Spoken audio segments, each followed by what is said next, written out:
यहाँ से स्टार्ट हुआ था, कंप्लीट कर लिया था। Fine motor development skills and gross motor development skill ये भी हो गया था। Opportunity to motor physical 2 topic मैंने दिए थे प्रेजेंटेशन के लिए। Role of parents and teacher का क्या रोल है, and education implementation of the knowledge. तो ये 2 टॉपिक है, इनकी प्रेजेंटेशन मैं लास्ट में करवाऊंगी, ठीक है। उससे पहले हम आज स्टार्ट करेंगे पहले यूनिट 3 जिसमें है हमारा social emotional and moral development, ठीक है, जिसमें हम social theories and gender development के बारे में पढ़ेंगे। मीनिंग ऑफ जेंडर रोल्स, क्या रोल है जेंडर रोल, ठीक है भाई। उसके बाद किस प्रकार जेंडर्स रोल हमें प्रभावित करते हैं, जिसमें हम स्टीरियोटाइपिंग, जेंडर इन प्लेग्राउंड, ठीक है, ये वाला टॉपिक हम पढ़ेंगे, ठीक है। उसके बाद इसमें मोरल डेवलपमेंट में फिर आपकी थ्योरीज आ जाएंगी, कोलबर्ग की थ्योरी, कैरोल्स की थ्योरी, ठीक है, डिफरेंट डिफरेंट टाइप की। तो सबसे पहले आज हम करेंगे meaning of gender roles, social theory under gender development.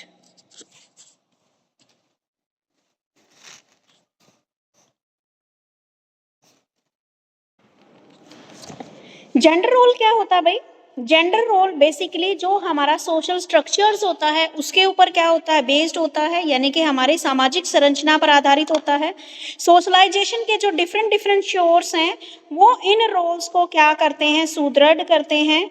हमारे सोसाइटी में जो हमारी महिलाएं हैं उनकी जो रियल सिचुएशन है वह पुरुषों की तुलना में क्या मानी गई है, कमजोर रही है। आज कुछ महिलाएं पारंपरिक भूमिकाओं के दायरे से बाहर आ गई हैं और पुरुषों के अनुपात में महिलाओं की संख्या का कम होना और महिलाओं की न्यून साक्षरता दर इसको स्पष्ट करते हैं। यौन भूमिकाओं के इस बदलाव में यौन भेदभाव जैसी समस्या भी सामने आ रही है, ठीक है। देखो भाई, यौन यानी कि हमारी जेंडर रोल क्या होता है? जेंडर रोल का मतलब ये है कि जो हमारे सोसाइटी में है, एक जो मैन है, एक मेल है और एक फीमेल है, उनकी क्या क्या भूमिकाएं हैं, क्या क्या रोल है, कैसे वो क्या कर रहे हैं, उनके बारे में हम यहाँ पर पढ़ेंगे। अगर हम देखा जाए तो इंडिया में क्या है, हम बोलते हैं मैन डोमेन सोसाइटी है हमारी, ठीक है।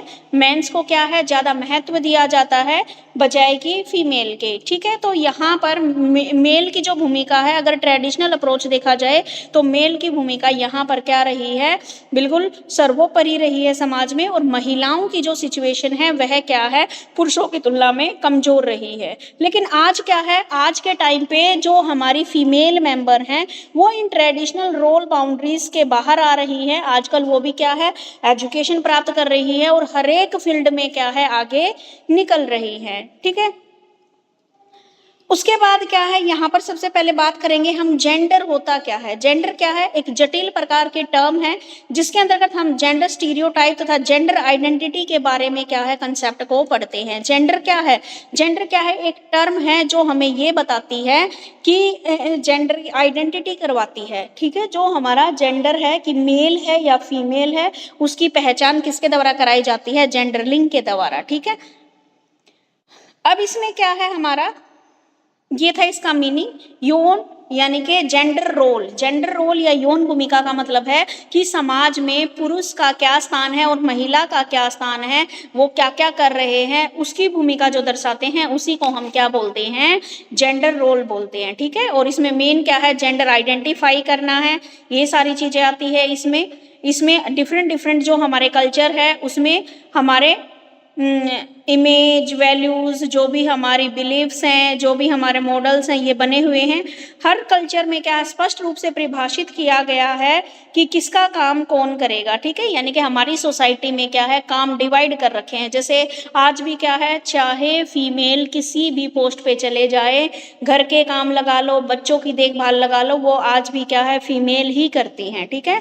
तो हमारी संस्कृति ने क्या है, हमारे काम को क्या कर रखा है, डिवाइड कर रखा है। अब इसी से रिलेटेड क्या है, हमें कुछ थ्योरीज पढ़नी है कि जो यौन विकास के सिद्धांत की थ्योरीज को हमें पढ़ना है, जिसमें आपकी आती है social learning theory related to gender roles, यानी कि हमारे जो डिफरेंट साइकोलॉजिस्ट हैं उन्होंने जेंडर डेवलपमेंट से जुड़े कुछ थ्योरीज प्रस्तुत की हैं, जिसमें इन बालकों में क्या है, जैसे जैसे उनकी एज बढ़ती है साथ साथ में उनकी जो जेंडर आइडेंटिफिकेशन है उसमें भी क्या है, भेदभाव किस प्रकार होता है, ये सारा ज्ञान हम इस थ्योरी के माध्यम से पढ़ेंगे। ठीक है, तो इन्होंने यहाँ पर जेंडर रोल्स को, यानी कि हमारी क्या भूमिका है समाज में, उसके लिए 3 तरह की थ्योरीज इन्होंने हमें दी है।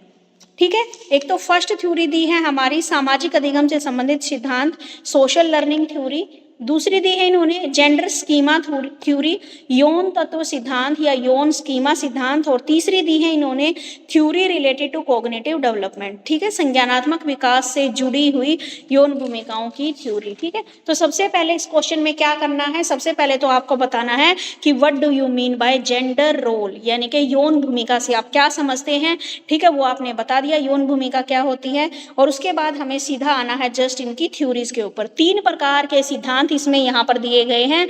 एक तो सोशल लर्निंग का सिद्धांत दिया है, दूसरा क्या है जेंडर स्कीमा थ्योरी दी गई है, और तीसरा क्या है हमारा theory related to cognitive development, संज्ञानात्मक विकास से जुड़ा हुआ इसमें सिद्धांत दिया है। किससे रिलेटेड, जेंडर रोल से रिलेटेड। ठीक है, तो सबसे पहले बात आती है हमारी सोशल लर्निंग थ्योरी की। सोशल लर्निंग थ्योरी क्या बताती है, इस बात पर आधारित है जो हमारी समाज की जो थ्योरी है, समाज की जो थ्योरी है वह सेक्स स्टीरियोटाइपिंग की है। ठीक है, स्टीरियोटाइपिंग की है। इसमें यहाँ पर क्या है, हमारे सेक्स रोल के अनुसार बिहेवियर करने पर पुरस्कार या रेनफोर्समेंट प्रदान किया जाता है कि वे किस प्रकार उनका बिहेवियर पैटर्न है और किस प्रकार वे एक्सपेक्टेशन रखते हैं। तो इस प्रकार एक बच्चे अपने ही जेंडर वाले माता और पिता की आदतें, बिहेवियर, इंटरेस्ट और एटीट्यूड के अनुसार बिहेवियर करना शुरू कर देते हैं, अर्थात वे अपने माता पिता जैसा बनने का प्रयास करने लगते हैं। यहाँ पर एक एग्जाम्पल लिया है, अगर एक छोटा लड़का अपने पिता की तरह चलना बैठना, कपड़े पहनना, उन्हीं की तरह चश्मा लगाना और वैसी ही एक्टिविटी करता है, और इसी प्रकार एक छोटी लड़की अपनी मम्मी की तरह बातें करती है, बिहेवियर करती है, खाना बनाना, साड़ी पहनना, ठीक है, मेकअप करना, ये सारी चीज़ें बताई गई हैं। तो वैसे वैसे हमारी जेंडर आइडेंटिटी की ओर बढ़ता है, ये सारी हैबिट हमारी जेंडर आइडेंटिटी की ओर बढ़ता है, और वह मेल और फीमेल से संबंधित अंतर के बारे में स्पष्ट ज्ञान हासिल कर लेता है। ठीक है, तो सोशल लर्निंग जो थ्योरी है, समाज की जो सोशल लर्निंग थ्योरी है, वो किससे रिलेटेड, हमारे यौन भूमिका से रिलेटेड क्या बताई गई है। इसमें सेक्स स्टीरियोटाइपिंग, हमारे जेंडर के क्या रोल है, क्या रेनफोर्समेंट है, कैसा उनका बिहेवियर पैटर्न है, इन सारी चीज़ों को बताता है कि जो एक लड़का है वह अपने पिता की तरह या वैसे ही काम करता है, और लड़की क्या है, घर में जैसे अपनी मम्मी को देखती है वैसे ही वह काम करना शुरू कर देती है। तो ये है हमारी सोशल लर्निंग, यानी कि सामाजिक अधिगम से संबंधित सिद्धांत। ठीक है, उसके बाद है हमारी gender schema theory. Gender schema theory क्या है, ये जो थ्योरी है इसके अनुसार बच्चे की जेंडर आइडेंटिटी और सेक्स कैटेगरी कंसिस्टेंसी की डेवलपमेंट तथा हमारी सेक्स स्कीमा एक महत्वपूर्ण भूमिका निभाता है। यानी कि जेंडर को आइडेंटिफाई करना, यानी कि जो हमारी जेंडर स्कीमा थ्योरी है, यौन स्कीमा सिद्धांत है, ये हमारी जेंडर आइडेंटिटी यानी कि यौन की पहचान करना, मेल है या फीमेल है, उनको कैटेगरी वाइज क्या है, कंसिस्टेंसी लेके आना, ठीक है, श्रेणीगत अलग अलग करना, उसमें क्या है, जेंडर स्कीमा महत्वपूर्ण रोल निभाता है। ठीक है, कोई भी बच्चा किस जाति अथवा धर्म से संबंध रखता है, ठीक है, कोई बच्चा किस रिलीजियन से क्या है, रिलेटेड है, उस बच्चे के शरीर में डिफरेंट अंगों की बनावट, शरीर का रंग, आंखों का रंग इत्यादि के संबंध में जानने से पहले यह आवश्यक है कि बालक किस जेंडर से संबंध रखता है। बस इसमें कुछ ज्यादा कुछ नहीं दे रखा। जेंडर स्कीमा थ्योरी बस यही बताती है, जेंडर को आइडेंटिफाई करने में हेल्प करती है कि लड़का है या लड़की है, और फिक्स क्या है, उसको कैटेगराइज कर देती कि भाई ये मेल के अंदर आ रहे हैं, ये फीमेल के अंदर आ रहे हैं। ठीक है, और कुछ नहीं बता रखा, सिर्फ ये बता रखा है कि बच्चे के जो शरीर की बनावट होती है, आंखों का रंग होता है, वो क्या है, उसके पेरेंट्स से इफेक्ट करता है। ठीक है, सिर्फ जेंडर से संबंधित बातें, जेंडर को पहचानना है, इस थ्योरी के अंदर बताया है। उसके बाद क्या है, theory related to cognitive development, cognitive development से जुड़ा सिद्धांत। इस सिद्धांत के अनुसार बच्चे में क्या है, फिजिकली, मेंटली और क्या है, फंक्शनल, मोरल और अनेक प्रकार के डेवलपमेंट के साथ कॉग्निटिव डेवलपमेंट भी होने लगता है।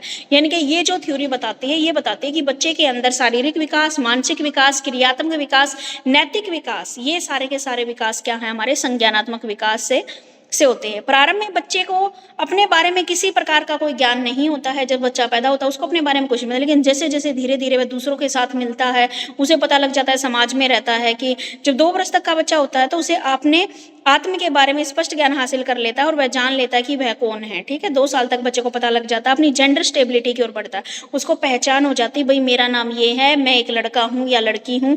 ठीक है, तो जब वस्तु बच्चे को क्या है तो फिर क्या किया जाता है, जो बच्चा है उसको वस्तु और विभिन्न डिफरेंट क्या है कैटेगरीज में बांटने की योग्यता भी प्राप्त कर लेता है और उसे पता चल जाता है कि वह स्त्री है या पुरुष है। ठीक है, कॉग्निटिव डेवलपमेंट में आपके सारी डेवलपमेंट को इसमें शामिल किया गया है। स्टार्टिंग में बच्चे को क्या है खुद का पता नहीं होता कि वह क्या है, कौन सा जेंडर है, लेकिन 2 साल तक की एज तक बच्चे को सारी नॉलेज हो जाती है कि वह कौन से धर्म का, कौन सी जाति का है, कौन सा उसका जेंडर है, और वह अलग अलग चीज़ों को, अलग अलग ऑब्जेक्टिव्स को भी पहचानना शुरू कर देता है। ठीक है, कि ये मेल में आते हैं और ये फीमेल में आते हैं। तो बस यही आपके जेंडर वाली थ्योरीज हैं। ठीक है, यौन भूमिका, जेंडर रोल वाला। ठीक है, समझ में आ गया ये वाला क्वेश्चन?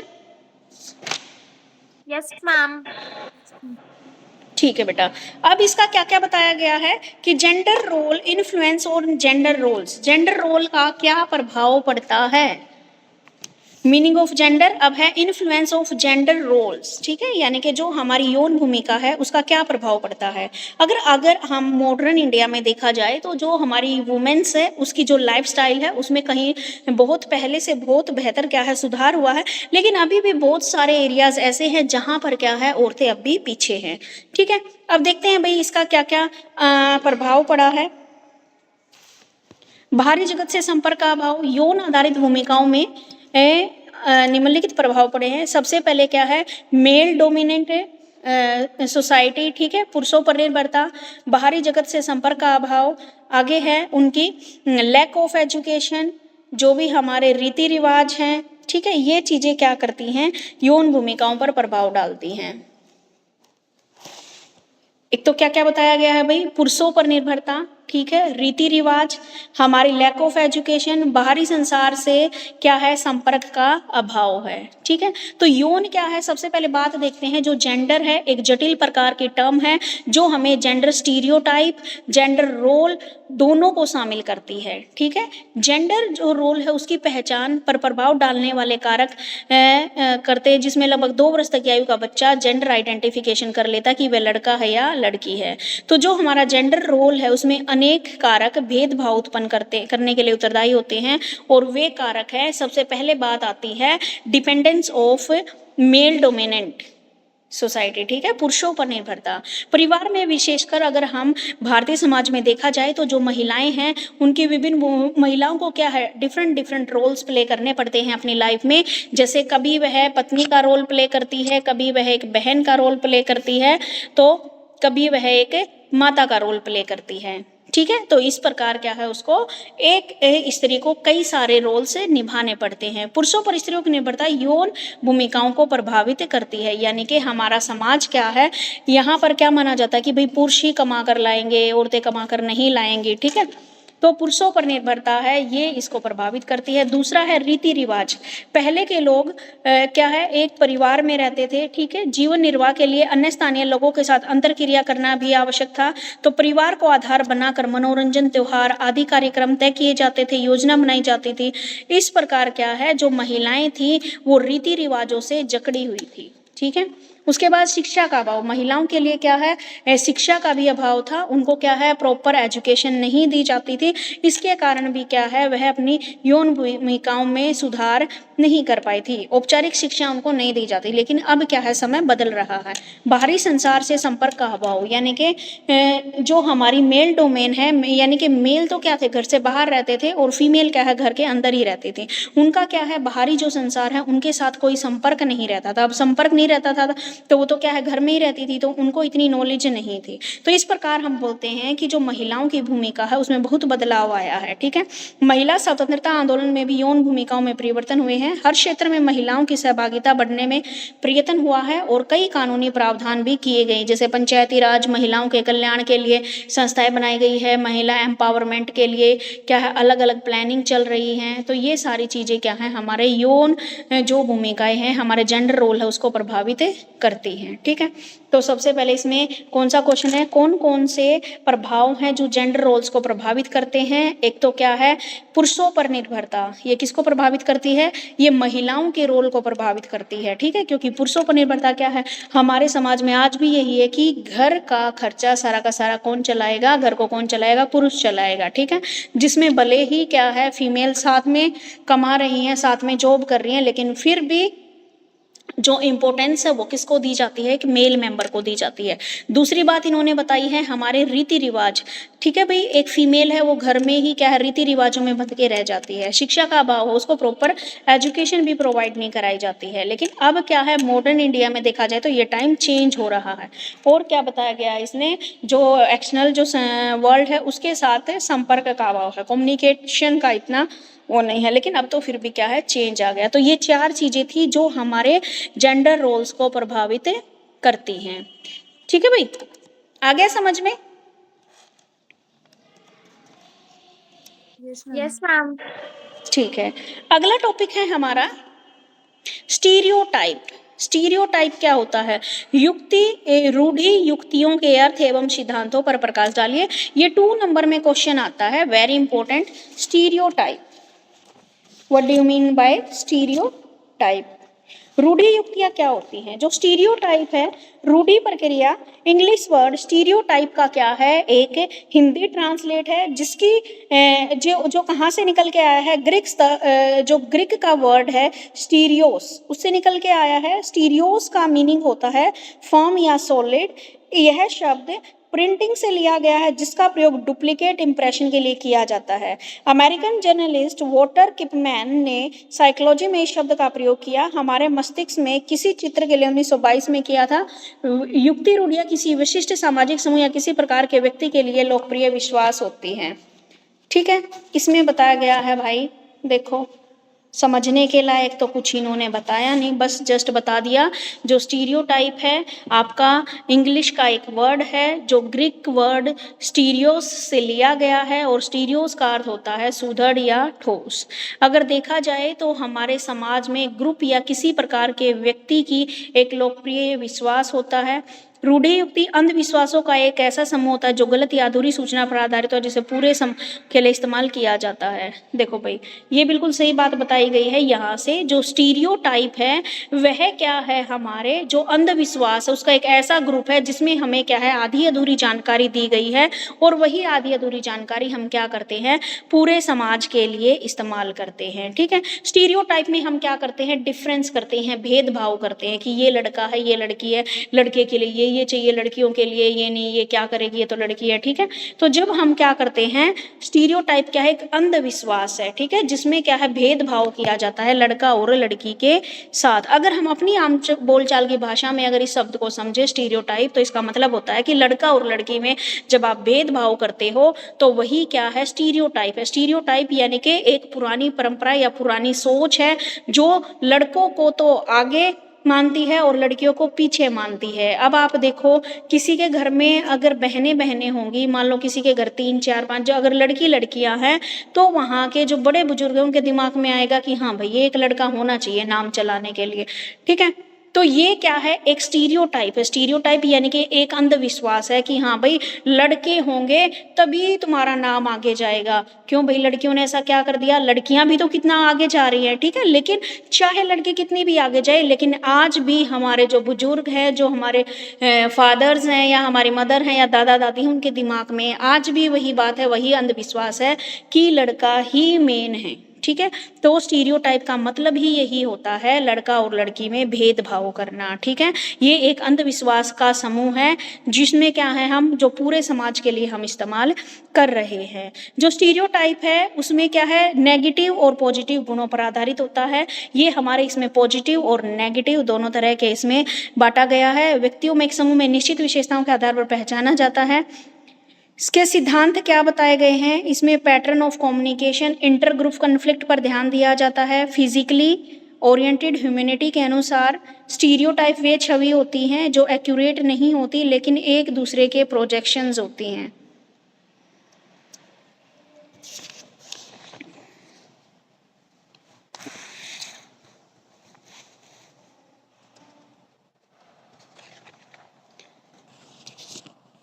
सकती है। अब मुझे ये बताओ, इसका मीनिंग क्लियर हुआ है स्टीरियोटाइप का? Yes ma'am. Yes ma'am. ठीक है, अब इसमें बताए हैं जो स्टीरियोटाइप हैं, इसके प्रकार बताए हैं, टाइप बताए हैं इन्होंने। ठीक है, सबसे पहले आपको 2 नंबर में एक क्वेश्चन आएगा, उसमें जस्ट आपका 2 मार्क्स में आता है, तो ओनली इसका मीनिंग आपको क्लियर करना है कि स्टीरियोटाइप यानी कि रूढ़िवादिता क्या होती है। अब रूढ़िवादिता के इसने टाइप बताए हैं यहाँ पर, जिसमें इन्होंने बताया है नॉर्मल एंड सुपीरियर। ठीक है, सब नॉर्मल सामान्य और श्रेष्ठ, सबकॉन्शियस एंड कॉन्शियस, उपचेतन और चेतन, और general type and sub type.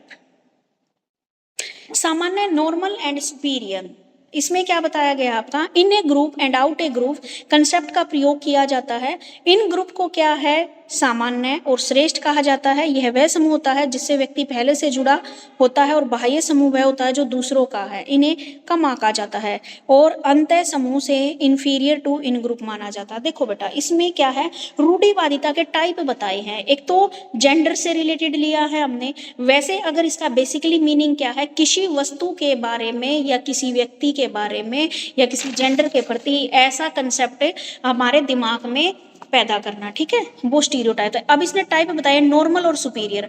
मान लीजिए नॉर्मल और सुपीरियर में इसने ये बताया है, स्टीरियोटाइप रूढ़िवादिता में हम कहते हैं ना, जिस ग्रुप में हम हैं, हाँ, हम ही बेस्ट हैं, दूसरे वाले हमसे कम है, तो ये क्या है आपका नॉर्मल और सुपीरियर। हम जिस ग्रुप के हैं अपने ग्रुप को बेस्ट बोलते हैं, और दूसरों के ग्रुप को हम क्या बोलते हैं, कम आंकते हैं। तो ये क्या है आपका रूढ़िवादिता का और स्टीरियोटाइप का एक टाइप है। ठीक है, नॉर्मल या सुपीरियर मानना।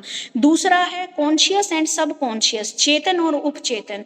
ये वह होता है कॉन्शियस और सब कॉन्शियस स्टीरियोटाइप वह होता है जिसमें हर व्यक्ति बिना देखे विकसित कर लेता है। उपचेतन उपचेतन रूढ़िवादिता के तत्काल बाद चेतन रूढ़िवादिता होती है, इसमें करेक्शन किया गया होती है। उपचेतन रूढ़िवादिता चेतन को देखो भाई, इसमें बताया गया है सब कॉन्शियस स्टीरियोटाइप वह होती है जिसमें व्यक्ति क्या है, बिना देखे ही, बिना किसी को जाने ही उसके प्रति अपने दिमाग में थॉट पैदा कर लेता है। जैसे मान लीजिए आपका कोई फ्रेंड है या आपकी कोई फ्रेंड है, ठीक है, और वो किसी के बारे में, आपने उस व्यक्ति को देखा भी नहीं, जाना भी नहीं, उसके बारे में आपके सामने बुरी बुरी बातें बोलती है, ठीक, वो तो ऐसा नहीं है वैसा नहीं, आप मिले भी नहीं, तो आपके मन में क्या हो जाता है, उस व्यक्ति के प्रति एक नेगेटिव पॉइंट ऑफ व्यू बन जाता है। ठीक है, तो ये होता है आपका सबकॉन्शियस स्टीरियोटाइपिंग, उपचेतन टाइपिंग। और जब चेतन टाइपिंग क्या होता है, कॉन्शियस स्टीरियोटाइपिंग क्या होता है, जब आप खुद उस व्यक्ति से मिलते हो, खुद एक्सपीरियंस करते हो, तब आपको पता लगता है कि नहीं, मेरी फ्रेंड तो गलत बोल रही थी इस बंदे के बारे में, ये तो बिल्कुल सही है ये लड़की तो। ठीक है, तो जब आप अपने दिमाग में जो पुरानी धारणा थी उसको जब आप करेक्ट करते हो, करेक्शन करते हो, तो उसको क्या बोलते हैं, कॉन्शियस स्टीरियोटाइपिंग। ठीक है, यानी कि चेतन रूढ़िवादिता। उसके बाद बताया है इन्होंने journal type and sub type. इसमें उन्होंने जर्नल टाइप में हायरार्किकल सिस्टम में होती है, इसमें ब्रॉड एंड स्पेसिफिक ग्रुप होते हैं, एक जर्नल टाइप और एक सब टाइप। जर्नल टाइप में रूढ़ि अधिकतर लोगों में होती है, और वशिष्ठ रूढ़िवादिता सामान्य लोगों में, कुछ ही लोगों में होती है। अब देखो भाई, इसने बता दिया एक जर्नल टाइप और सब टाइप, यानी कि रूढ़िवादिता की जो धारणा है, यानी कि पुराने विचारों की या फिर भेदभाव की जो भावना है, ज्यादातर लोगों में होती है, उसको जर्नल टाइप बोलते हैं। और सब टाइप जिसमें कुछ कुछ लोगों में ये भावना होती है, वो सब टाइप के अंदर आते हैं। मुझे बताइए, क्या ये टॉपिक क्लियर हुआ है आप लोगों को? Yes ma'am. ठीक है बेटा, फिर अब इसी में आपका नेक्स्ट आता है, खेल के मैदान में लिंग भेद को स्पष्ट कीजिए, जेंडर इन प्लेग्राउंड। ठीक है, कि खेल के मैदान में किस प्रकार आप जेंडर भेद को स्पष्ट कर सकते हो। एक बच्चा पढ़ दो बेटे इसको, फिर मैं एक्सप्लेन करती हूँ।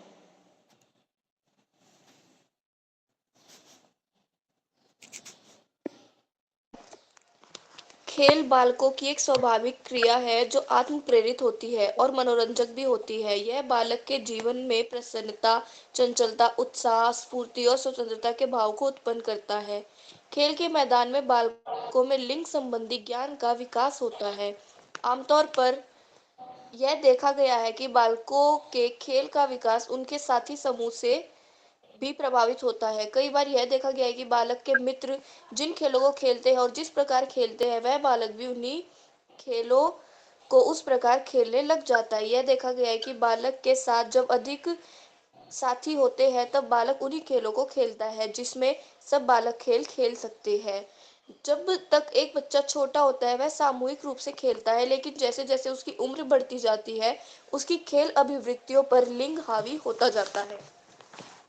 आरंभ में लड़के और लड़कियों के खेल लगभग समान होते हैं, लेकिन लगभग 2-3 वर्ष की अवस्था से उनके खेलों में अंतर आने लग जाता है। लड़कियां गुड़िया खेलने, खाना बनाने, कढ़ाई, सिलाई जैसे खेलों की ओर उन्मुख होती है। बालक घर से बाहर खेलने जाने वाले खेलों की ओर उन्मुख होते हैं। लड़के लड़कियों की अपेक्षा अधिक मेहनत करने वाले खेल पसंद करते हैं, जबकि लड़कियां कम मेहनत वाले खेल पसंद करती हैं। समान स्पर्धा में भी शारीरिक रूप से लड़कों की तुलना में दुर्बल होने के कारण लड़कियों के खेल नियम भिन्न होते हैं। आगे चलकर कुछ ही खेल स्पर्धाएं ऐसी हैं जिनमें लिंग संबंधी विभेद नहीं है, जबकि हर खेल स्पर्धा में लड़के लड़कियों के लिए अलग अलग खेल आयोजनों की व्यवस्था होती है। इस तरह खेल का मैदान लिंग बोध के विकास में महत्वपूर्ण भूमिका निभाता है। देखो भाई, क्या समझ में आया जेंडर इन प्ले ग्राउंड, कि प्ले ग्राउंड में भी जेंडर किस प्रकार इफेक्ट डाल रहा है। स्टार्टिंग में तो क्या होता है, बच्चे एक जैसे गेम खेलते हैं, ठीक है, छोटे होते हैं तब लड़के और लड़के इकट्ठे ही खेल रहे होते हैं, लेकिन जैसे जैसे वो थोड़े बड़े होते हैं, उनका इंटरेस्ट चेंज हो जाता है। वो क्या है, उसके ऊपर इफेक्ट पड़ रहा है उनके जेंडर का। जैसे लड़कों को क्या है, थोड़े भारी भरकम खेल खेलना, कूदना उछलना और लड़ाई झगड़े या कुछ कबड्डी वगैरह ऐसे गेम खेलना वो उनको पसंद आ जाता है, ठीक है। और लड़कियों को क्या है, लड़कियों को जिसमें मेहनत कम लगती है, वो गुड्डे गुड़ियों का खेल खेलना शुरू कर देती है, या हल्के फुल्के ये इस तरह के गेम खेलना शुरू कर देती है। अपनी गुड़िया का घर बनाना, उसके लिए खाना बनाना, कढ़ाई सिलाई, उसके कपड़े, उसको नहलाना धुलाना, इस टाइप के लड़कियां क्या है गेम खेलना शुरू कर देती। तो इस प्रकार क्या है, प्ले ग्राउंड में भी जो जेंडर है वो हमें दिखाई दे रहा है, ठीक है। समझ में आ गया ये कंसेप्ट?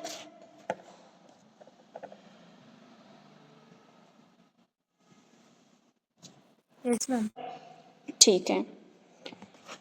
उसके बाद है हमारा, अब 2 टॉपिक मैंने दिए थे बच्चों को प्रेजेंटेशन के लिए, ठीक है, क्योंकि अब हमारा जो 3rd यूनिट का जो फर्स्ट टॉपिक है सोशल थ्योरी और जेंडर डेवलपमेंट, जेंडर रोल को लेकर, स्टीरियोटाइप को और जेंडर इन प्लेग्राउंड, ये कंप्लीट हो गया है।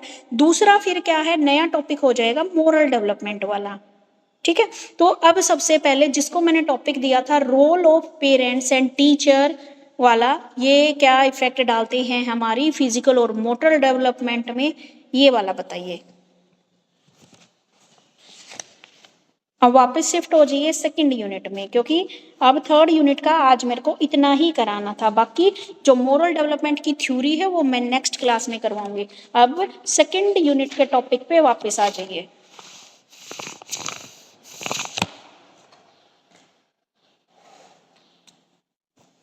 किसको दिया था मैंने ये टॉपिक?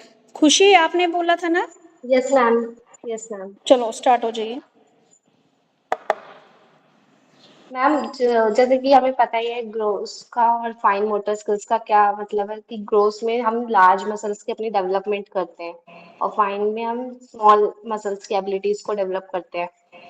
तो पेरेंट्स, टीचर्स और जो भी हमारे गार्जियंस होते हैं, इनका बहुत ज़्यादा इम्पोर्टेंट रोल होता है हाँ जी। बच्चे के डेवलप करने में। तो अगर जैसे हम पहले पेरेंट्स की बात करें, तो घर ही उनका पहला स्कूल होता है, पेरेंट्स ही पहले गुरु होते हैं, क्योंकि जन्म के बाद बच्चा सबसे पहले अपने माँ बाप को देखता है। तो माँ बाप की बहुत बड़ी रिस्पॉन्सिबिलिटी है कि वो अपने बच्चे को बहुत अच्छे से पालन पोषण दे, उसकी डेवलपमेंट पे ध्यान दे।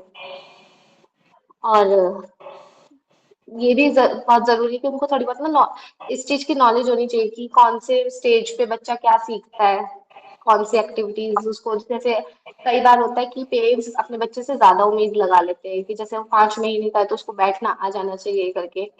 लेकिन अगर हम ऐसे करते हैं तो बच्चे की शारीरिक जो उसको चोट लग सकती है बहुत, उसके लिए हार्मफुल है वो चीज। तो ये चीज हमें पता होनी चाहिए कि बच्चे को किस स्टेज पे क्या सिखाना है।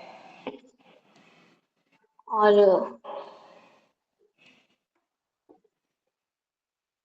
मैम ये कि पेरेंट्स जब अब एक्टिविटीज की हम बात करें कि पेरेंट्स कैसे मतलब कौन सी एक्टिविटीज हो सकती है जो उसमें वो डेवलप करा सके, तो वो उनको जैसे कि प्लेग्राउंड बहुत परफेक्ट प्लेस है बच्चों के लिए जहाँ पर वो अपनी डेवलप कर सकते हैं फिजिकल स्ट्रेंथ को। वो मेंटली भी कनेक्ट होते हैं, सोशलाइज भी होते हैं वो आसपास अपने और बच्चों के साथ या बड़ों के साथ, और अपनी मोटर स्किल्स को वो डेवलप करते हैं अच्छे से वहाँ पे, जैसे कि वॉकिंग हो गया, होपिंग हो गया। और उनको एक बहुत अच्छा एनवायरनमेंट भी मिल जाता है वहाँ पे, जहाँ पे वो बहुत इंकरेज होते हैं एक दूसरे को देखकर। और ये तो मैम पेरेंट्स की बात होगी, मतलब पेरेंट्स का क्या रोल था। ठीक है बेटा। फिर टीचर की बात आती है तो अब स्कूल घर के बाद बच्चा ज्यादातर समय अपना स्कूल में ही बिताता है, हाँ जी। तो टीचर्स का भी बहुत इंपॉर्टेंट रोल यहाँ पे आ जाता है कि वो बच्चे की मोटर स्किल्स को कैसे डेवलप कर रहे हैं। तो जैसे कि वो टीचर्स उनको बहुत सारी एक्टिविटीज कंडक्ट करके बहुत सारी एक्टिविटीज कंडक्ट करेंगे तो उससे बच्चे की ग्रोस मोटर स्किल्स बढ़ सकती हैं। जैसे बच्चा पहले पेंसिल को पकड़ता है, जैसे आपने बताया था मुट्ठी में पकड़ता है, फिर थोड़ी उंगलियों का इस्तेमाल करता है, तो ऐसे करके वो उनकी एक्टिविटीज कैपेबिलिटीज बढ़ती हैं। टीचर को भी इस चीज का नॉलेज होना चाहिए कि बच्चे को अभी क्या हमें एक्टिविटी करानी है ताकि उसकी कौन सी एबिलिटी डेवलप होगी। एकदम से हम उस पर प्रेशराइज तो कर नहीं सकते, और थोड़ी बहुत एक्सरसाइज योगा वगैरह ही कंडक्ट होने चाहिए ताकि बच्चा आपस में एक दूसरे को देखकर उनको लगता है कि हाँ हमें करना है। टीचर को भी इंकरेज करना चाहिए बच्चों को कि हाँ वो करें। और कुछ बच्चे होते हैं जैसे वो ना जल्दी उनमें मोटर डेवलप स्किल्स हो जाती है, डेवलप अच्छे से हो जाती हैं, तो उनको आगे अपॉर्चुनिटीज मिले कि वो किसी फील्ड में आगे जा सके। जैसे स्पोर्ट्स में कई बच्चे अच्छे होते हैं, कोई डांस में होता है, कोई स्विमिंग में होता है, तो वैसे। और कुछ बच्चे होते हैं कि वीक रह जाते हैं, वो इतनी जल्दी कैच नहीं कर पाते। जैसे कि अगर कोई शरीर से भारी बच्चा है तो वो उतनी जल्दी बैठना या चलना नहीं सीखता जितना हल्का बच्चा सीख जाता है। तो उसके लिए भी वो थोड़ा उसको टाइम दे उसका पूरा प्रॉपर, और उस पे अच्छे से ध्यान दे, उसकी अलग एक्टिविटीज थोड़ी सी कंडक्ट कराएं, उसको समझते हुए कि उसको क्या जरूरत पड़ रही है अभी। और इन एक्टिविटीज के थ्रू मैम बच्चे की फिजिकल डेवलपमेंट ही नहीं बस बल्कि उसकी मेंटल डेवलपमेंट, सोशल डेवलपमेंट और मोरल डेवलपमेंट भी वो होती है, बढ़ती है। जी। अब टीचर तो स्कूल में जैसे कि ट्रेसिंग वाली एक्टिविटीज वगैरह करवा के पेंसिल होल्ड करना सिखा सकते हैं बच्चे को, कैसे ग्रिप करेंगे पेंसिल को, हाँ जी। टेस्टिंग वगैरह की एक्टिविटीज करवा के। और हम टीचर को ये भी रहना चाहिए कि बच्चे को ये पता रहे कि उसको कैसा बिहेवियर उसका एक्सेप्टेबल है स्कूल में, कैसा नहीं है। और एक ये हो जाएगा कि हाँ, मैम इतना ही पता है इसका मेरे को। ठीक है, वेरी गुड बेटे, वेरी गुड। देखो भाई, वेरी गुड। अब देखो इसमें बताया गया है, प्रीति ने इन्होंने खुशी ने बड़ा अच्छा बताया। अगर रोल ऑफ पेरेंट्स और टीचर दोनों का क्या रोल है आपकी फिजिकली और मोटर डेवलपमेंट में, आप कुछ पॉइंट और भी इसमें ऐड कर सकते हो। जैसे एक प्रॉपर गाइडलाइंस देना आपको, आपका आपके पेरेंट्स है या टीचर है, दोनों के लिए ये पॉइंट है। आपको उचित क्या करते हैं वो गाइडलाइंस देते हैं कि बेटा आपको नहीं ये ऐसा करना है, वैसा करना है, ये चीज़ आपके लिए सही है, ये चीज़ आपके लिए गलत है। तो आपका क्या है, आपके माँ बाप हैं और टीचर्स हैं, उनका क्या है, उनकी ये रिस्पॉन्सिबिलिटी है कि वे अपने बच्चे को सही गाइडलाइंस दे ताकि क्या है वो अपनी योग्यताओं का, अपनी एबिलिटीज़ का क्या है उचित प्रॉपर यूज़ कर सके। दूसरी बात है उन्हें क्या है बिल्कुल सही प्रेरणा देनी चाहिए, मोटिवेट करते रहना चाहिए अपने बच्चे को। क्या है हमें हर वक्त क्या है कुछ अच्छा करने के लिए मोटिवेट करते रहना चाहिए, चाहे उसमें टीचर हो या आपके पेरेंट्स हो, वो हमें क्या करते हैं बार बार उन्हें हमें क्या करना चाहिए रेनफोर्समेंट करते रहना चाहिए। तभी क्या है, बच्चा अपनी एबिलिटीज को समझेगा और आगे बढ़ेगा। तीसरी बात इन्होंने बताई कि डिफरेंट टाइप के खेलों का भी यानी कि गेम्स का भी क्या है, प्रावधान करना चाहिए। जरूरी नहीं कि पूरा टाइम पढ़ो पढ़ो पढ़ो ये करो, नहीं, उनको क्या है, उनके फिजिकल डेवलपमेंट के लिए उनका खेलना भी जरूरी है, ठीक है। तो ये चाहे लड़का हो या लड़की हो, उसको अपनी एबिलिटी के अकॉर्डिंग क्या करना चाहिए, गेम खेलना चाहिए, क्योंकि गेम क्या है, उनकी फिजिकल डेवलपमेंट में, उनके इंटरेस्ट में क्या करता है, हेल्प करता है, ठीक है। उनकी मसल्स को क्या है, मसल्स को सही करता है, ठीक है। तो हमारी फिजिकल डेवलपमेंट के लिए हमें खेलों का भी प्रावधान करना चाहिए। तो ये चाहे स्कूल हो, चाहे आपके घर पे आपके पेरेंट्स हो, दोनों की जिम्मेवारी है, ठीक है। तो ये जो पॉइंट है, ये कॉमन पॉइंट है आपके। उसके बाद आता है एक पॉइंट, आपके जो फियर है, फियर को दूर करना, ठीक है। कुछ बच्चे क्या होते हैं जो बहुत डरते हैं, ठीक है, जिनके मन में क्या है, कुछ चीज़ों को लेकर भय उत्पन्न हो जाता है। तो चाहे पेरेंट्स है या टीचर है, उनकी मोरल ड्यूटी है कि बच्चा जिस चीज़ से डरता है उसका वो भय दूर करने में उनकी मदद करे, ठीक है। एक है उनकी सिक्योरिटी पर स्पेशल ध्यान देना, ठीक है। चाहे आप स्कूल में अपने बच्चे को भेज रहे हो या आपके घर पे है, उस बच्चे की, अपने बच्चे की सिक्योरिटी हमारी रिस्पॉन्सिबिलिटी है, ठीक है। सिक्योरिटी में क्या है, आप उनका जैसे सिक्योरिटी में क्या, आपको बाहर की जो भी चीज़ें हैं, अनावश्यक चीज़ों से क्या, उनका संरक्षण करना है, ठीक है। बच्चे का घर पे भी ध्यान रखना है कि कहीं में बिजली वगैरह में तो बिजली के तारों को तो नहीं छू रहा है, या फिर बाहर भी सुरक्षा का ध्यान रखना है, क्योंकि आजकल ये बड़ा मुद्दा चला हुआ है बच्चे की सिक्योरिटी के ऊपर कि कहीं पे भी बच्चा ट्यूशन पे जा रहा था, उसको किसी ने किडनैप कर लिया। तो हमें अपने बच्चे की प्रॉपर क्या रखनी है, सिक्योरिटी रखनी है, ठीक है, सावधानी बरतनी है, ताकि हमारा बच्चा किसी संभावित खतरे में ना पड़ जाए, ठीक है। तो ये हमारे स्कूल की भी जिम्मेवारी, यानी कि हमारे टीचर की भी जिम्मेवारी है, और ये हमारे पेरेंट्स की भी जिम्मेवारी है, ठीक है। तीसरी एक बात और बताई इन्होंने, फिजिकल और मेंटल की मैच्योरिटी दोनों में क्या है, हमारे पेरेंट्स और हमारे टीचर दोनों का साथ होता है, ठीक है। फिजिकल में क्या है, हम घर पे गेम खेलते हैं, हम स्कूल में भी गेम खेलते हैं। मेंटल डेवलपमेंट में घर वाले भी हमें मोटिवेट कर रहे हैं, और स्कूल में भी हमें क्या, पढ़ने के लिए मोटिवेट किया जा रहा है। उसके बाद क्या हुआ है कि हमें डिफरेंट डिफरेंट अपॉर्चुनिटी प्रदान करना, ठीक है। अपॉर्चुनिटी बच्चे में को क्या है, हमें इस लायक बनाना है कि वह आगे जाके डिफरेंट डिफरेंट अपॉर्चुनिटीज को हासिल कर सके, ठीक है। तो ये था हमारा किसका, पेरेंट्स का और टीचर्स का रोल, ठीक है, आपकी मोटर डेवलपमेंट में, आपकी फिजिकल एंड मोटर डेवलपमेंट में, ठीक है। अंडरस्टैंड? Yes ma'am.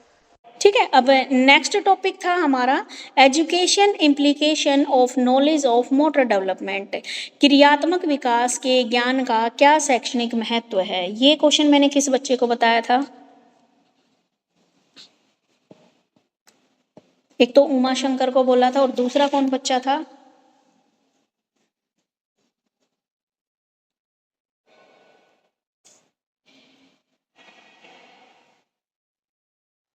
मैम जो एक ये टॉपिक अभी आपने समझाया है ना, या जो एक दूसरे बच्चे ने भी एक्सप्लेन करा है, आपने मुझे ये वाला बोला था कि आप हिंदी में प्रिपेयर करके आना, ये role of parent teacher providing opportunities for physical and motor development. Okay बेटा, तो फिर आप भी बीच में ऐसा कर लेते, हाफ हाफ बता देते, हाफ खुशी बता देती। अब मुझे लगा कि आप पूछोगे, मैं बीच में, मुझे अच्छा नहीं लगा कि टॉपिक में मतलब डिस्टर्ब करना अच्छा नहीं लगा। आप भूमि ऐसा करो ना, अगर आपके पास कोई एक्स्ट्रा पॉइंट है तो अब आप बता सकते हो, आपने मैम अपनी। देखिए, मिलर पॉइंट है कि जैसे हम शारीरिक विकास जो हमारा होता है, हाँ जी, इसमें हमारा ऑल ओवर बॉडी का डेवलपमेंट होता है, ऑल ओवर पार्ट्स का डेवलपमेंट होता है, बॉडी पार्ट्स का। हाँ जी, और जो ये मोटर डेवलपमेंट है, इसमें हमारे मसल्स डेवलप होते हैं, जैसे हैंड मसल और arm arm muscle, leg muscle, ये सब मसल्स के डेवलपमेंट होते हैं। हाँ तो जी, हम और क्या कहते हैं, जो पेरेंट्स का रोल है ना बच्चों के फिजिकल डेवलपमेंट और मोटर डेवलपमेंट में, वो बहुत इंपॉर्टेंट है, क्योंकि जो ये बच्चों के 2.5 से 5 साल की एज या 6 साल की एज, जो ये एज होती है ना, इसमें उनका बहुत अच्छे से विकास होता है।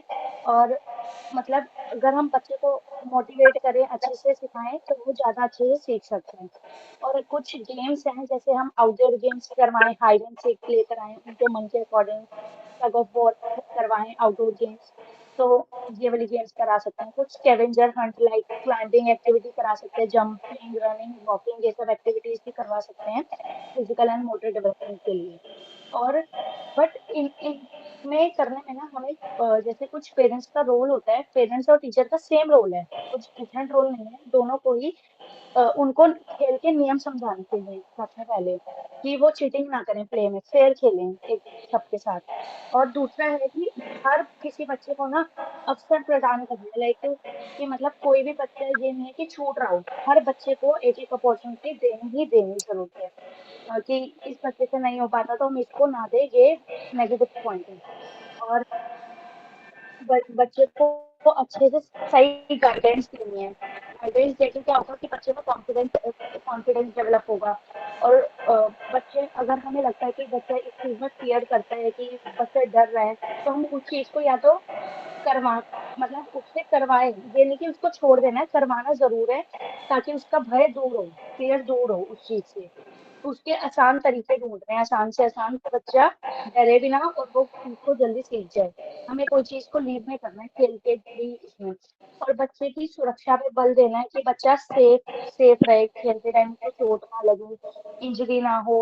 और जी। सबसे पहले खेल की मैनेजमेंट करनी है, कि मैनेजमेंट में जिस दिन हमें उसको कुछ करवाना है, तो उस दिन का वेदर ठीक है, टेम्परेचर ठीक है, और प्लेग्राउंड में कोई पत्थर वगैरह ये सब तो नहीं है कि जिससे बच्चे को इंजरी हो सके। और बस मैम यही है कि बच्चे को मोटिवेट करना है, ताकि यही है, दोनों के सेम रोल है। ठीक है बेटा, वेरी गुड। स्वाति, आप बोलिए। मैम सॉरी मैम, मैं लेट से ज्वाइन की। मैम आपने मुझे एक टॉपिक दिया था role of parents and teacher वाला, तो मैम मैं कब से ज्वाइन कर रही थी, आपने मुझे इन नहीं किया, इसलिए मैं नहीं डिस्कस कर पाई। कोई बात नहीं बेटा, अभी खुशी ने बता दिया है, और किसने बताया था अभी? दोनों बच्चों ने बता दिया है। अब ये वाला डिस्कस करना है हमें कि हमारा जो मोटर डेवलपमेंट में है, मोटर डेवलपमेंट में हमारी एजुकेशंस का क्या क्या इम्पोर्टेंस है, ये वाला क्वेश्चन बताइए अब।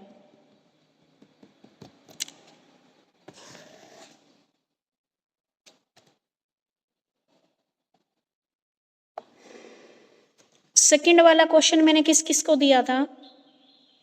आज बच्चे भी कम आए हैं क्लास में।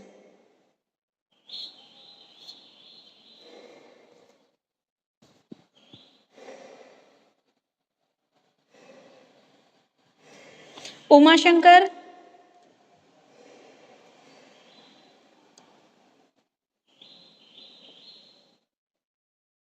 ओके बेटे, ओके ओके। चलिए मैं ही बता देती हूँ। Education implication of knowledge of motor development, की मोटर डेवलपमेंट में अभी देखो, अभी आपने बताया मोटर डेवलपमेंट क्या होती है, कि जो हमारी फिजिकल और जो मसल्स की जो डेवलपमेंट होती है वही। ठीक है स्वाति, आपने ये भी किया था? नो मैम, ये प्रिपेयर नहीं किया था मैंने। कोई बात नहीं। तो देखिए भाई, जो बच्चे हैं उसकी प्रॉपर मोटर डेवलपमेंट क्या है, बहुत इंपॉर्टेंट है, क्योंकि अगर बच्चे की मोटर डेवलपमेंट नहीं होती है तो वह बहुत सारी स्किल्स को नहीं सीख पाता है। अगर बच्चे की गत्यात्मक विकास नहीं होता है तो इसके अभाव में बच्चा क्या है, बहुत सारे स्किल्स को नहीं सीख पाता है। जैसे भोजन करना, पानी पीना भी क्या है, हमारी मोटर स्किल्स पर आधारित है। तो मोटर स्किल्स के लिए हमारी एजुकेशन बहुत इंपॉर्टेंट है। अब देखिए कैसे इंपॉर्टेंट है। नॉलेज ऑफ मोटर स्किल्स, सबसे पहले तो हमें ये पता होना चाहिए कि हमारी मोटर स्किल्स क्या है और हमारे जीवन के लिए ये क्यों महत्वपूर्ण है। ठीक है, मोटर स्किल्स के लिए, जीवित रहने के लिए आवश्यक है, एक अध्यापक के लिए आवश्यक है वह मोटर स्किल्स का ज्ञान हो, ताकि वह इसके डेवलपमेंट के लिए शिक्षण करा सके। सबसे पहले तो हमें बच्चे को बताना है कि मोटर स्किल्स क्या होती है। ठीक है, जैसे आप अपने पूरे जो आपकी शॉर्ट्स मसल होती है या छोटी उनका अंगों का प्रयोग करके जो चीज़ें आप सीख रहे हो, जैसे खाना खाना सीख रहे हो, आप लिखना सीख रहे हो, तो सबसे पहले बच्चे को ये पता होना चाहिए कि हमारी मोटर स्किल्स क्या होती है। और टीचर को भी पता होना चाहिए कि मोटर स्किल्स क्या होती हैं, और ये हमारे लिए बहुत इंपॉर्टेंट है। और इसलिए उसे क्या है, क्लास में भी इनको बच्चे को समझाना है कि भाई आपके लिए ये चीज़ें बहुत इंपॉर्टेंट है। दूसरा, हेल्पफुल फॉर मेंटल डेवलपमेंट, ये क्या है, हमारी मेंटल डेवलपमेंट में भी हेल्प करती है। रिसर्च में ये पाया गया है कि मोटर डेवलपमेंट का, अगर आपकी मोटर डेवलपमेंट है तो उसका सीधा संबंध आपकी मेंटल डेवलपमेंट से है। तो बच्चे की क्या है, जो मेंटल डेवलपमेंट भी आवश्यक है, उसके साथ साथ मोटर डेवलपमेंट भी आवश्यक है। यानी कि बच्चे की मोटर डेवलपमेंट और जो मेंटल डेवलपमेंट है वो दोनों ही इंपॉर्टेंट है। आगे इसने बताया है helpful for professional development. Education का और क्या उपयोग है, हमारी प्रोफेशनल डेवलपमेंट में भी हमारी सहायता करती है। मोटर डेवलपमेंट बालक की प्रोफेशनल डेवलपमेंट में भी सहायक है, क्योंकि आपकी प्रोफेशनल स्किल्स मोटर स्किल्स पर ही आधारित होगी। जितनी अच्छी आपकी मोटर स्किल्स होंगी उतने ही आगे इन फ्यूचर आप प्रोफेशनल भी उतने ही अच्छे बनोगे। ठीक है, आप अपनी जॉब के लिए भी प्रिपेयर होगे। ठीक है, तो यहाँ पर हमारी सबसे पहले मोटर स्किल्स को डेवलप करना इंपॉर्टेंट है, वही इन फ्यूचर में जाके आपके लिए प्रोफेशनल क्या बनेंगी, ठीक है, प्रोफेशनल बनेंगे। उसके बाद है हेल्पफुल फॉर क्रिएटिविटी, ये आपकी सृजनात्मकता के लिए भी सहायक है। जो मानव का स्वभाव होता है वो क्रिएटिव होता है, यानी कि कुछ ना कुछ नई चीज़ें बनाना, पूरा दिन कुछ ना कुछ सर्च करना या फिर कुछ और चीज़ें क्रिएटिव चीज़ें बनाना। जैसे कोई भी आप अगर डांस ही कर रहे हो तो ये भी एक क्रिएटिव है। तो इसलिए आवश्यक है कि बच्चे ये किस में हेल्प करता है, हमारी क्रिएटिविटी में भी हेल्प करता है। ठीक है, उसके बाद है हमारा helpful in developing individual skills. जो हमारी एजुकेशन है हमारी हेल्प करती है डेवलपिंग इंडिविजुअल स्किल्स में भी हेल्प करती है। हर कोई बच्चा क्या है, जरूरी नहीं है कि सब में एक जैसे स्किल्स हो, नहीं, हर एक बच्चे में क्या है, कुछ ना कुछ स्किल्स जरूर होती हैं। ठीक है, तो हमारी जो एजुकेशन है, जो टीचर है, ये टीचर की नॉलेज के ऊपर डिपेंड करता है कि वह किस प्रकार अपने बच्चों को फैसिलिटी प्रोवाइड करे और फैक्टर्स प्रोवाइड करे, यानी कि बच्चों को साधन और सुविधाएं उपलब्ध कराए, ताकि क्या है वह अपने जो उनकी स्किल्स है, जो उनके कौशल है, उनको क्या है वे और इफेक्टिव बना सके और निखार सके। आगे बताया गया है इसने कैथरेसिस यानी कि रेचन क्रिया। बच्चों में क्या है, इकट्ठी हुई शक्ति का व्यय होना, यानी कि बच्चों रेचन क्रिया का यानी कि कैथरेसिस का क्या बताया, बच्चों के अंदर ना बहुत एनर्जी होती है। ठीक है, आप देखते हो छोटे बच्चे को कितना ही काम करा लो थकता ही नहीं है। ठीक है, सिर में दर्द करके रखते हैं। तो हमें क्या करना है, बच्चे की जो एनर्जी है ना, उस एनर्जी को हमें पॉजिटिव वे में लगाना है। अगर आप बच्चे को काम नहीं दोगे ना तो वो क्या है, आपको ही परेशान करेगा, क्योंकि भाई उसके अंदर इतनी एनर्जी है, अब वो कहीं तो यूज करेगा ना उसको। तो यहाँ पर हमें क्या है, अपनी मोटर डेवलपमेंट के लिए टीचर को क्या है, बच्चे की जो उसने जो एनर्जी पावर है उसको क्या करना है, अच्छी जगह उसको क्या करना है, खर्च करना है। उसके बाद सेल्फ डेवलपमेंट, जो मोटर डेवलपमेंट है उसके परिणाम स्वरूप बच्चे में क्या होता है, सेल्फ डेवलपमेंट भी होती है। ठीक है, सेल्फ डेवलपमेंट स्वतंत्र और दूसरों पर क्या है वो निर्भर नहीं रहते, यानी कि बच्चे को हमें क्या है, इतना हमें डेवलप करना है ताकि वह दूसरों के ऊपर डिपेंड ना हो, इंडिपेंडेंट बने। ठीक है, आगे है ट्रेनिंग और experience for appropriate motor skills. बच्चे को क्या है, हमें प्रॉपर ट्रेनिंग देनी है और एक्सपीरियंस कराना है ताकि वह अपनी स्किल से रूबरू हो कि हाँ भाई मेरे अंदर ये कौशल है और मुझे निखारना है और इन फ्यूचर अपना फ्यूचर बनाना है। ठीक है, इफेक्ट ऑफ सोशलाइजेशन, समाजीकरण का भी प्रभाव पड़ता है। ठीक है, तो जो हमारी मोटर डेवलपमेंट है उसमें बच्चों के सामाजिक विकास पर भी प्रभाव दिखाई देता है। अच्छी मोटर डेवलपमेंट के परिणाम स्वरूप बच्चों को क्या है, सामाजिक कौशल सीखने के पर्याप्त अवसर मिल जाते हैं। यदि कोई बच्चा किसी खेल को ठीक प्रकार से नहीं खेल पाता है तो वह अन्य बच्चों में घुल मिल नहीं पाता और वह सामाजिक मूल्यों और कौशलों के ज्ञान में पिछड़ जाता है। ठीक है, तो इफेक्ट ऑन सोशलाइजेशन, सोशलाइजेशन का भी इफेक्ट पड़ता है बच्चों के ऊपर। ठीक है, जो हमारा समाजीकरण है, बच्चा जैसे समाज में जैसे सोसाइटी में रहता है बच्चे के ऊपर वैसा ही इफेक्ट पड़ता है। अगर वह मान लीजिए अच्छे लोगों की संगति में रहता है, डिसिप्लिन में, तो वह क्या है, डिसिप्लिन मेंटेन करके रखेगा, और जहाँ पर वह अनुशासन में नहीं रहता, बाहर ऐसा इन्वायरमेंट है, तो बच्चा भी ऐसा ही बनेगा। ठीक है, उसके बाद बात आती है provision for guidance and counselling. ठीक है, provision for guidance and counselling, दोषपूर्ण गत्यात्मक विकास बच्चों के अन्य सभी पक्षों पर नकारात्मक प्रभाव डालता है। ठीक है, हमें क्या है, गाइडेंस और काउंसलिंग भी करते रहना चाहिए। समय समय पर हमें बच्चे को क्या है, गाइड करते रहना चाहिए, उसकी काउंसलिंग करते रहना चाहिए। ठीक है, यानी कि हमें समय समय पर बच्चे को बताते रहना चाहिए कि कौन सी चीज़ आपके लिए सही है और कौन सी नहीं है, किस चीज़ के आपके ऊपर नेगेटिव इफेक्ट पड़ेंगे और किस चीज़ के आपके ऊपर पॉजिटिव इफेक्ट पड़ेंगे। तो ये है हमारी एजुकेशंस की इम्पोर्टेंस, जो हमारी मोटर डेवलपमेंट के साथ साथ अदर डेवलपमेंट में भी महत्वपूर्ण भूमिका निभाती है। यानी कि मोटर डेवलपमेंट के साथ साथ ये हमारे सर्वांगीण यानी कि ओवरऑल डेवलपमेंट में हेल्प करती है हमारी एजुकेशन। ठीक है, सबसे पहले तो एजुकेशन हमें मोटर स्किल्स के बारे में बताती है, फिर ये मोटर स्किल्स के द्वारा हमारी मेंटल डेवलपमेंट कराती है, मानसिक विकास में हेल्प करती है, हमारे व्यावसायिक विकास में यानी कि प्रोफेशनल डेवलपमेंट में हेल्प करती है, एक बच्चे को क्रिएटिव यानी कि सृजनात्मक बनाने में हेल्प करती है, और डेवलपिंग इंडिविजुअल स्किल्स को भी डेवलप करती है हमारी एजुकेशन। हमें सेल्फ डेवलपमेंट यानी कि इंडिपेंडेंट बनाती है, हमें ट्रेनिंग और जो हमारी जो बच्चे के अंदर जो एक पावर होती है उसको भी सही ढंग से यूज करने में हेल्प करती हैं। आगे सोशलाइजेशन का भी इफेक्ट पड़ता है, गाइडेंस और काउंसलिंग भी समय समय पर हमें दी जाती है ताकि हमारी मोटर डेवलपमेंट और हमारी ओवरऑल डेवलपमेंट होती रहे। अब बताइए, मुझे समझ में आ गया? Yes ma'am. ठीक है, अब आपकी फर्स्ट यूनिट और सेकंड यूनिट आपकी कंप्लीट हो गई है।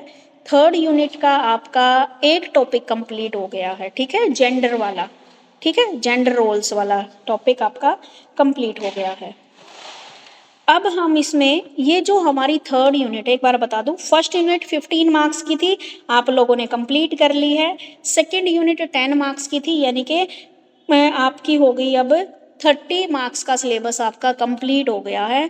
और थर्ड यूनिट आपकी सबसे बड़ी है, अकेली थर्ड यूनिट 25 नंबर की आपकी। ठीक है, 25 मार्क्स की। अब उसमें आगे जो मोरल डेवलपमेंट है, ठीक है, मोरल डेवलपमेंट वाला टॉपिक हम मंडे को करेंगे, मतलब नेक्स्ट क्लास में करेंगे आपकी। मोरल डेवलपमेंट में कोलबर्ग की थ्योरी और उसके बाद कैरोल गिलियंस की थ्योरीज, ठीक है, यानी उसकी कैरेक्टरिस्टिक्स, फैक्टर अफेक्टिंग, ये सारा करेंगे। अब इसमें मैं बता देती हूँ नेक्स्ट जो आपको पढ़ के आना है।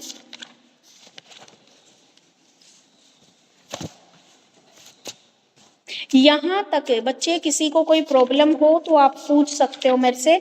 2 यूनिट मेरी तरफ से बिल्कुल कंप्लीट हो गई है।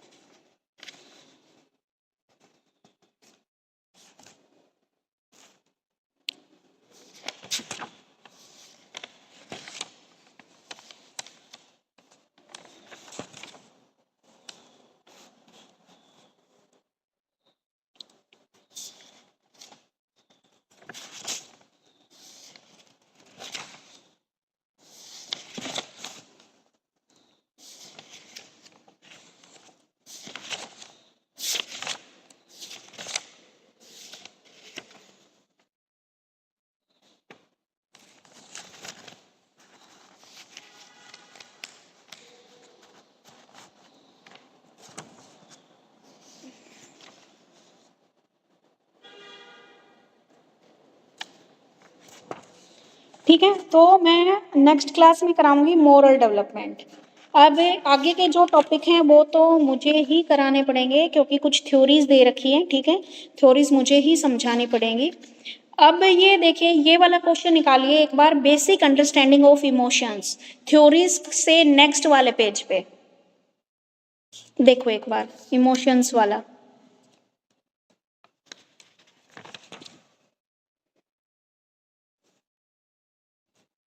इमोशन में होते हैं आपके लव, जॉय, सरप्राइज, एंगर, गुस्सा आना, आश्चर्य होना, खुश होना, प्यार की भावना, उदासी, फियर, ये आपके क्या होते हैं? इमोशंस होते हैं।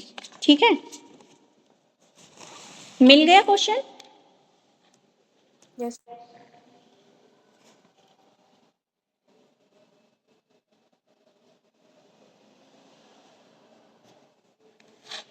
Yes ma'am.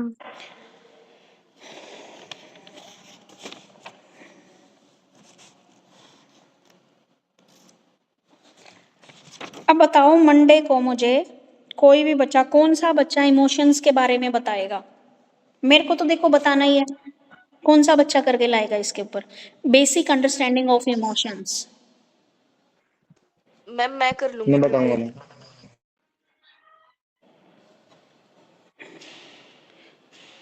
2 क्वेश्चन दूंगी अभी। किस किस ने नाम लिया है?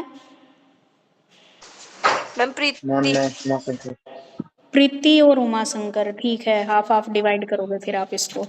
उसके बाद आएगा इसका आपके इमोशंस को फैक्टर अफेक्टिंग ऑफ इमोशंस, यानी कि आपके संवेगों को प्रभावित करने वाले कारक, जिसमें आएगा आपका एक तो इंटेलिजेंसी, एक फिजिकल डेवलपमेंट, फैमिली का environment, school environment, peer group और कल्चर फैक्टर।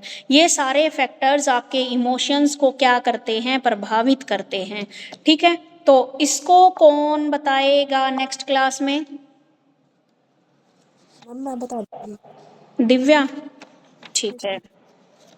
ये बिल्कुल इजी हैं, 5-5 मिनट के टॉपिक हैं। उसके बाद बात आती है डेवलपमेंट ऑफ इमोशंस, कि हमारे इमोशन कैसे डेवलप होते हैं। ठीक है, इन्फेंसी स्टेज में, शिशु काल में कैसे, चाइल्डहुड में कैसे इमोशन होते हैं, और हमारे एडोलसेंस में, किशोरावस्था में कैसे होते हैं। मैं ना अभी नाम लिख लूँ, फिर उस दिन मेरे को पता नहीं लगता। नेक्स्ट क्लास में इमोशंस के लिए क्वेश्चंस के ऊपर ही लिख लेती हूँ। फर्स्ट वाला मीनिंग ऑफ इमोशंस किस किसने बोला है? प्रीति और उमा ने, है ना? Yes ma'am. ठीक है। उसके बाद फैक्टर अफेक्टिंग बोले हैं दिव्या ने। Yes ma'am. ठीक है, उसके बाद आती है डिफरेंट स्टेजेस ऑफ इमोशंस, जिसमें आप बताओगे कि बच्चा जब बिल्कुल इन्फेंसरी स्टेज में होता है, बिल्कुल शिशु काल में होता है, तब उसके अंदर क्या क्या इमोशन होते हैं। बस वो रोता है, हंसना तो उसको अभी आता नहीं।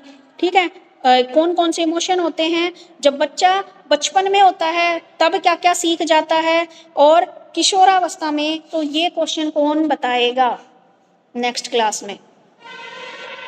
मैम मैं बता दूँ? स्वाति। जी मैम। ठीक है बेटा, स्वाति का नाम लिख दिया मैंने। उस दिन गायब मत हो जाना। मैम आप मुझे टाइम पे इन नहीं करते हो, इसलिए मैं लेट हो जाती हूँ। कोई बात नहीं बेटा, आप ना अगर नहीं हो ना तो नीतू मैम को कॉल कर लिया करो।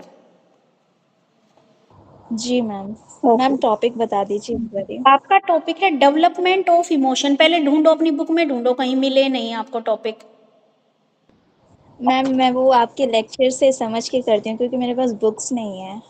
अच्छा, बुक्स नहीं है तो कोई बात नहीं, आप डेवलपमेंट ऑफ इमोशन लिख लो। लिख लो आप, चैट जीपीटी से देख लेना डेवलपमेंट इमोशन। इसमें आपको 3 टाइप के इमोशन में ढूंढना है। एक तो इन्फेंसी स्टेज में, शिशु काल में कौन कौन से इमोशन होते हैं, चाइल्डहुड के दौरान आपके अंदर कौन कौन से इमोशन होते हैं, और एडोलसेंस के दौरान आपके अंदर कौन कौन से इमोशन होते हैं। Yes ma'am.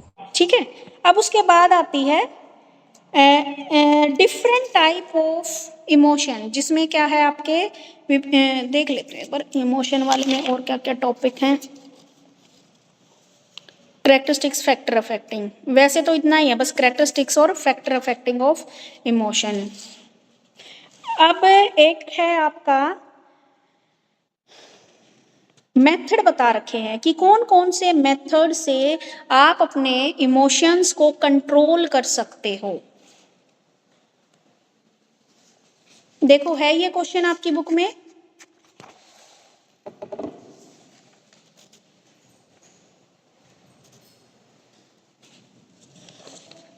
अभी खुशी का नंबर नहीं आया है। खुशी बार बार हाथ रेस कर रही है। खुशी, मिला ये टॉपिक बेटे? मैम नाम क्या बताया आपने? इसमें है कि ऐसे कौन कौन से मेथड हैं जिनके द्वारा आप अपने इमोशंस को कंट्रोल करते हो। संवेगों को नियमित करने की योग्यता पर प्रकाश डालिए, या कौन कौन सी विधियां हैं जिनसे आप अपने संवेगों को शिथिल करते हो। इसमें 4 मेथड दिए गए हैं। रिप्रेशन के द्वारा, दमन के द्वारा, या तो आप दबा दो उनको, या सब्लिमेशन, या फिर क्या है कैथरेसिस, या मेंटल पीस। अपने इमोशंस को कंट्रोल करने के कौन कौन से मेथड हैं?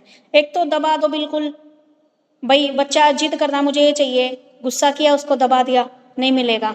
एक फिर क्या करता है, आप खुद अपने इमोशंस को कंट्रोल करते हो, आप योगा वगैरह करके। इसमें 4 बताए हैं, मिल गए? Yes ma'am. ठीक है, ये बताओगे आप।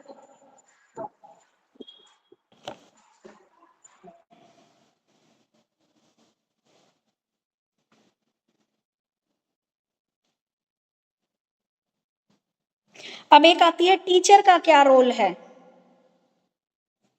आपके इमोशन डेवलपमेंट में। प्राइमरी लेवल पर एक टीचर का क्या रोल है, ये है आपकी बुक में ये वाला क्वेश्चन।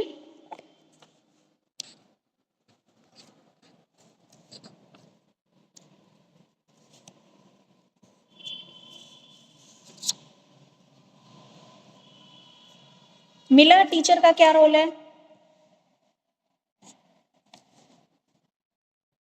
Yes, ma'am.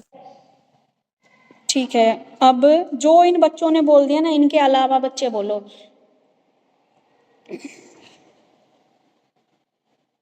सिद्धि का नंबर नहीं आया आज। Yes, ma'am. ठीक है, तो इसको आप ही करोगे। बुक नहीं है ना आपके पास? मैम है। ये क्वेश्चन देखो, मिला। टीचर का क्या रोल है आपके इमोशनल डेवलपमेंट में? Yes ma'am. ठीक है, तो इसका नाम लिख दिया मैंने, सिद्धि।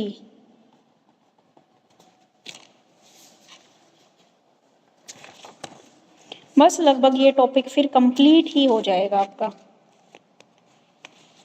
उसके बाद ये रह जाएगी आपकी एक थ्योरी रह जाएगी, मीनिंग ऑफ अटैचमेंट, ये मैं करवाऊंगी। अटैचमेंट क्या होता है आपका, मोरल डेवलपमेंट वाली थ्योरी करवाऊंगी नेक्स्ट क्लास में। और ये इमोशंस वाले टॉपिक मैंने अलग अलग दिए हैं आप लोगों को, और जो इसकी अटैचमेंट की और एक थ्योरीज है वो मैं करवाऊंगी आइंसवर्थ की। ठीक है, क्या क्या है। अब आपको देखो, अब मेरे ख्याल में आज फ्राइडे है ना, यस मैम। अब तो आपकी क्लास मंडे को लगेगी। जिन बच्चों को मैंने काम नहीं दिया उनको अपना जितना अब तक हुआ है वो सारा का सारा साथ के साथ रिवाइज करना है बेटा। ठीक है, नहीं तो बाद में ना बेटा इतना ज्यादा काम हो जाता है पेपर के दिन और फिर आप पढ़ नहीं पाओगे इतना। ठीक है, मैम हमने तो क्लास में जो जो आपने बोला मैम उसके शॉर्ट नोट्स बना लिए जब आप बोल रहे थे ना, हाँ तो जी। नोटबुक में ही मैम उसके शॉर्ट्स मतलब शॉर्ट वेरिएशंस रेडी कर ली, तो मैम बहुत ज्यादा इजी हो गया। ये तो है बेटा, अगर आप साथ साथ नोट्स बना लोगे तो और अच्छी बात है, आपको ही साथ साथ लर्न हो जाएगा। मैम क्योंकि बुक में ना बहुत हार्ड लैंग्वेजेस दे रखी हैं, हाँ तो जी। मैम आप थोड़ा इजी बोल दे रहे हो तो हम उसी की एब्रिविएशंस नोट डाउन कर ले रहे हैं, तो मैम इजी हो जा रहा है। हाँ जी, ठीक है। अब मुझे बताओ यहाँ तक सबको सब कुछ क्लियर है?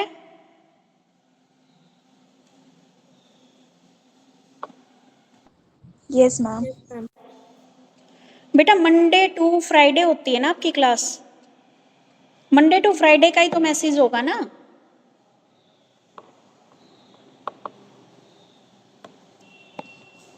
पता नहीं था इसलिए। नहीं, Monday to ma'am Friday. Message तो बस इतना आया था कि डेली इस लिंक पे क्लास होगी, बस यहीं तक मैसेज था। ओके ओके, नहीं मंडे टू फ्राइडे होती है बेटा, क्योंकि सैटरडे को मेरे को ऑफिस का काम होता है सारा, जैसे रजिस्टर वगैरह का। ठीक है, तो अब तुम्हारा ये मैंने टॉपिक दे दिए हैं, इनको अच्छे से रेडी करना, और जितना भी पिछला हो गया है ठीक है उनको करना है।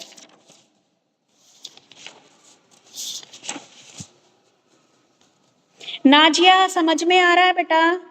आप बोलते हो मैडम हिंदी में बोला करो, मैं सारा ही हिंदी में पढ़ाती हूँ बेटा। आपको क्लियर हो रहा है? Yes ma'am. ठीक है बेटे। और कोई बच्चा? प्रियांशी, सुप्रिया, लक्ष्मी? Yes ma'am. ठीक है बेटा, अब तक कोई किसी को प्रॉब्लम है तो बता सकते हो, नहीं प्रॉब्लम है तो जितना हो गया है 2 यूनिट बिल्कुल कंप्लीट हो गई हैं, साथ के साथ रिवाइज करते रहना। मेरा मन करा मैं किसी भी दिन टेस्ट पूछ सकती हूँ तुमसे, कोई भी टॉपिक मैम उठाकर। टेस्ट के लिए मैम एक दिन पहले बता दीजिएगा, मैम एकदम नहीं हो पाता। नहीं एकदम नहीं लूंगी, मतलब बीच में मैंने पूछ लिया कभी भी उठा के, भाई मैं ये पढ़ा चुकी हूँ बताओ इसका मीनिंग क्या होता है, यस मैम। ऐसे बोला मैंने। ठीक है, अभी तो मैंने आपको दे दिया है इतना सारा काम। यस। ठीक है, अब इनको पढ़ना अच्छे से और साथ के साथ लर्न कर लेना। ठीक है, अभी जिसको प्रॉब्लम है पूछ सकते हो, प्रॉब्लम नहीं है तो आप लीव कर सकते हो। मैम हाँ जी बेटे। मैम कल मैंने सीटेट का क्वेश्चन पेपर सॉल्व करा था ना, तो मैम जो आपने 2 यूनिट पढ़ाई थी ना मैम, उसमें से आपने वो जो प्याजे था और मैम एलिमिनेशन वाला टॉपिक था मैम, वो डायरेक्ट 2-3 बार पूछ रखा था। हाँ जी बेटा, तो मैम मैं जब मैंने मैम उसको रीचेक किया ना, मतलब खुद करा, तो मैम वो मेरे बिल्कुल करेक्ट गए, मतलब 2 यूनिट से अभी तक तो। हाँ, तो बिल्कुल अच्छी बात है ना ये। साथ साथ आप सीटेट के भी, वो मैं बेटा साथ साथ बताती रहती हूँ तुम्हें कौन कौन सा पॉइंट आपको सीटेट के लिए या अदर जो भी टेट दोगे उनके लिए इम्पोर्टेंट है, और साथ साथ करोगे तो अच्छी बात मैम है।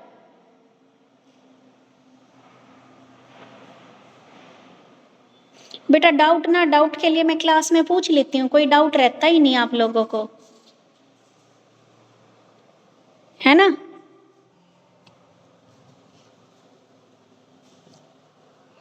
चलो ठीक है, अभी आप लेफ्ट कर सकते हो, thank you so much ma'am. क्योंकि 12:30 फिर मेरी नेक्स्ट क्लास हो जाएगी स्टार्ट। तब तक मैं भी एक बार 10 मिनट का ब्रेक ले लेती हूँ। Thank you ma'am. Good afternoon, ma'am.